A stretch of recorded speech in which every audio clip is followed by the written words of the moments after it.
औज़ुबिल्लाहि मिनश्शैतानिर्रजीम बिस्मिल्लाहिर्रहमानिर्रहीम। अस्सलाम वालेकुम प्यारे व्यूवर्स, कैसे हैं? आज हमारे पास जो गाड़ी है लैंड क्रूज़र, आज हमारे पास लैंड क्रूज़र गाड़ी है और इसकी कर रहे हैं कंप्लीट साथ नॉर्मल क्लीनिंग डिटेलिंग भी साथ है और इसमें सिरेमिक कोट है गाड़ी के ऊपर और बॉडी जो है एक्सटर्नल बॉडी सिरेमिक कोट है और इसकी करने वाले हैं। तो आज जो वीडियो है ये भी मिलेगी इंशाल्लाह, इसकी भी आपको वीडियो मिलने वाली है। क्लीनिंग होने वाला है, जैसा कि आप देख रहे हैं इंटीरियर क्लीनिंग की तरफ आए हुए हैं।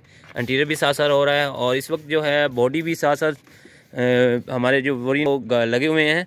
तो मैंने कहा कि इस टॉपिक पे आप लोगों के लिए वीडियो ये भी बना दी जाए कि नेक्स्ट जो वीडियो आने वाली है वो भी आपको मिलने वाली है। जैसा कि आप जीनत कार वॉश होम सर्विस हमारा चैनल देख रहे हैं, वीडियो अच्छी लगे तो लाइक कमेंट शेयर ज़रूर कर दीजिएगा। आप लोगों तक वीडियो पहुँचती रहेगी। बेल आइकन की घंटी ज़रूर बजानी है क्योंकि आप लोगों को नोटिफिकेशन आता रहे। एक मिनट। अस्सलाम वालेकुम गाइस, क्या हाल है? ठीक है गाइस, आज हम गाड़ी की करने लगे हैं प्रॉपर सेमी कोटिंग। ओके, हमारा चैनल है जीनत कार वॉश। आप लोगों ने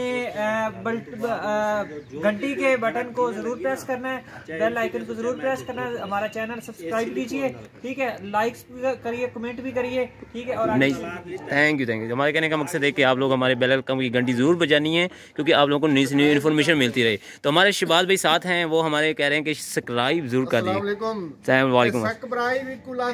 बड़ा अच्छा काम कर हाँ, हमारे सराकी भाई हैं और कह रहे हैं कि सब्सक्राइब जरूर करिएगा। आप भी अब आप लोगों को ज़रूर करना है, सब्सक्राइब करना भूलना नहीं है। थैंक यू सो मच, मिलते हैं नेक्स्ट वीडियो पे।